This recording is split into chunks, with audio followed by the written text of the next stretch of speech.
வீடியோவுக்கு கீழே ரெட் கலரில் சப்ஸ்கிரைப் அப்படின்னு ஒரு பட்டன் இருக்கும்.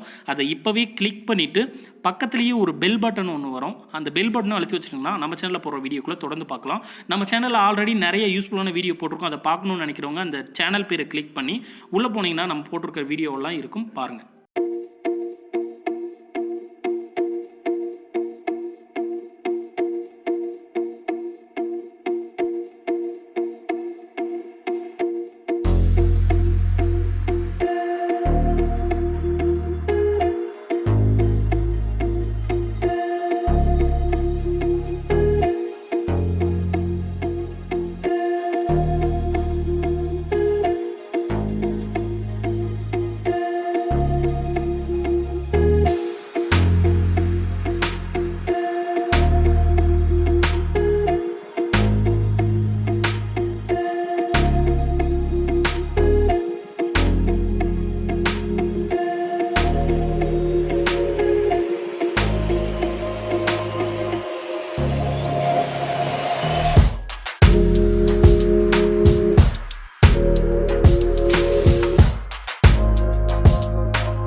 வீடியோவுக்கு கீழே ரெட் கலரில் சப்ஸ்கிரைப் அப்படின்னு ஒரு பட்டன் இருக்கும். அதை இப்போவே கிளிக் பண்ணிவிட்டு பக்கத்துலேயே ஒரு பெல் பட்டன் ஒன்று வரும். அந்த பெல் பட்டனும் அழுத்தி வச்சிங்கன்னா நம்ம சேனலில் போகிற வீடியோக்குள்ளே தொடர்ந்து பார்க்கலாம். நம்ம சேனலில் ஆல்ரெடி நிறைய யூஸ்ஃபுல்லான வீடியோ போட்டிருக்கோம். அதை பார்க்கணும்னு நினைக்கிறவங்க அந்த சேனல் பேரை கிளிக் பண்ணி உள்ளே போனீங்கன்னா நம்ம போட்டிருக்கிற வீடியோவெல்லாம் இருக்கும், பாருங்கள்.